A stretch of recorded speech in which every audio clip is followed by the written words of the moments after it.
Good morning guys. আর সকাল সকাল উঠে গেছি, আর উঠে ব্রাশ করে নিয়ে এসে আর সোজা রান্নাঘরে চলে এসেছি, কারণ শরীরটা প্রচণ্ড টায়ার্ড ছিল আমার। আমি জাস্ট পারছিলাম এই না নিতে, মানে ভীষণ জ্বর গায়ে আর কি, আর প্রচণ্ড গলা জ্বালা করছিল, সর্দিও বেরোচ্ছিল। তাই জন্য ভাবলাম একটু আদা চা করে নিই। তো আদাটাকে ভালো করে থেঁতে আর চা করে নিয়েছি। চাটাও ফুটে গেছে, এবার নামিয়ে নেব।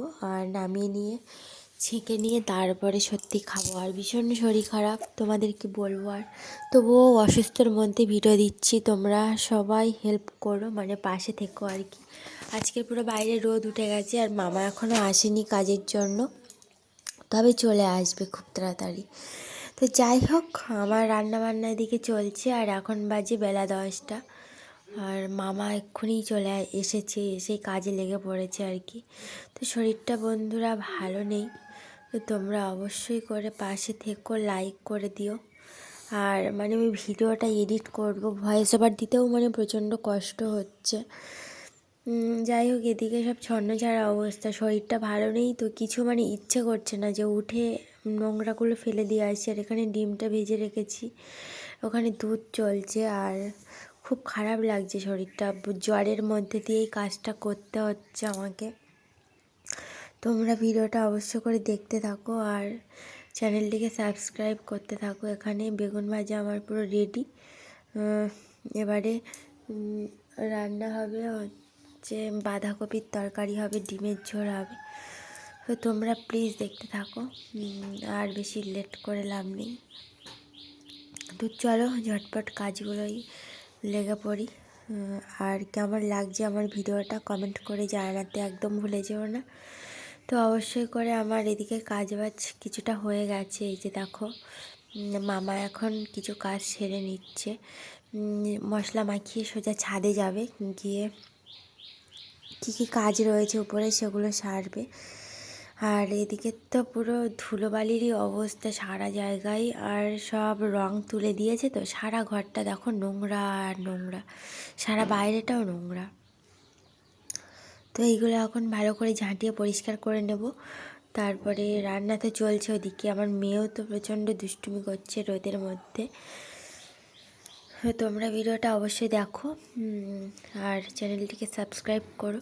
তো মামার পুরো মশলাটা পুরো রেডি হয়ে গেছে, আর আমি আর মনে হয় বাঁচবো না আজকে রাতে, খুব জ্বর আসছে গায়ে। লাস্টে বন্ধুরা শুয়ে পড়েছি, খুব শরীর খারাপ, তো শরীরটা খুব খারাপ, আমি খুব শুয়ে পড়েছি এক্ষুনি, মানে আমার খুব জ্বর গায়ে, হাত ঠেকানোই যাচ্ছে না, এতটাই জ্বর। তো তার জন্য আমি শুয়ে পড়েছি। রাতে খাওয়া দাওয়া কী হবে সত্যিই জানি না, তার জন্য একটু প্যারাসিটামল খেয়ে নিয়েছি, ক্যালপল মানে জ্বরের যে ট্যাবলেটগুলো হয়, আর শুয়ে পড়েছি। খেয়ে নিয়ে মাত্র প্রচণ্ড শরীর খারাপ লাগছে, তো তাই জন্য আমার ভাবটা এরকমই, তোমরা বুঝতেই পারছো। ভোঁদা মুখ করেছি, শুয়ে আছি, একদম শরীরটা ভালো নেই বন্ধুরা। আর ভিডিওটা কন্টিনিউ করতেও কষ্ট হচ্ছে প্রচণ্ড। রান্নাবান্নাও কিছু করিনি এখনও পর্যন্ত। আমার মেয়ে দেখো কী করছে, চুপচাপ করে দাঁড়িয়ে রয়েছে আমার কাছে এসে। আর ভিডিওটা এডিট করতে করতে অবস্থা খারাপের মতো। যাই হোক, তোমরা ভালো থাকো, আর আমি সুস্থ না হওয়া পর্যন্ত হবে না। তারপরে এই যে দেখো, হাঁসটা নিয়ে দোকান থেকে চলে এলো, কারণ কালকে মামারা আসবে, একটু মাংস ভাতের ব্যবস্থা আছে। বুঝতে পারছি না এই অবস্থায় ঠিক কী করে রান্নাবান্না করে সব কিছু সামলাবো, ভীষণ শরীর খারাপ বন্ধুরা। তো তোমাদেরকে আর কিছু বলতেও কষ্ট হচ্ছে, মানে শরীর পুরো একদম জাস্ট নেই। আমি তো এডিট করার সময় বেশি জখম হয়ে যাচ্ছি। আমার মেয়ে শুধু গিয়ে হাঁসটাকে জাস্ট চটকাচ্ছে, আর হাঁসটাও তো প্যাঁক প্যাঁক করেই যাচ্ছে। যাই হোক, রাতে দেখো চাউমিন নিয়ে এসেছে দোকান থেকে, পারছিলাম না রান্নাবান্না কিছু করতে, তার জন্য আজকে চাউমিন খেয়েই আমি সত্যি, আর খেতেওরও ইচ্ছা নেই, কিন্তু না খেলে তো ওষুধটাও খেতে পারবো না, ভীষণ খারাপ লাগছে। তো তোমাদেরকে একটাই রিকোয়েস্ট, তোমাদের ভিডিওটা ভালো লাগলে অবশ্যই চ্যানেলটিকে সাবস্ক্রাইব করে দিও।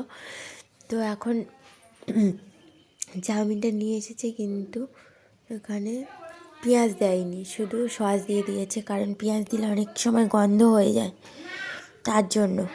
তো সেই অবস্থায় আমি খেয়ে নিচ্ছি, আর কিছু করার নেই, শরীরটা প্রচণ্ড খারাপ। তো চলো ওষুধটা খেয়ে নিয়ে ঘুমিয়ে যাব, আর বড় করতে পারলাম না। মাঝে মাঝে অজ্ঞান হয়ে যাওয়ার মতো অবস্থা হয়ে যাচ্ছে, এতটাই জ্বর গায়ে। তো সবাইকে টাটা, দেখা হচ্ছে নেক্সট কোনো ব্লগে। তবে যতটা পারবে তোমাদেরকে ভিডিওটা আমি দিয়েই যাব, কিছু মনে করো না তোমরা, অবশ্যই। তো সবাইকে টাটা বন্ধুরা, দেখা হচ্ছে নেক্সট কোনো ব্লগে। ততক্ষণ সবাই সুস্থ থেকো, ভালো থেকো।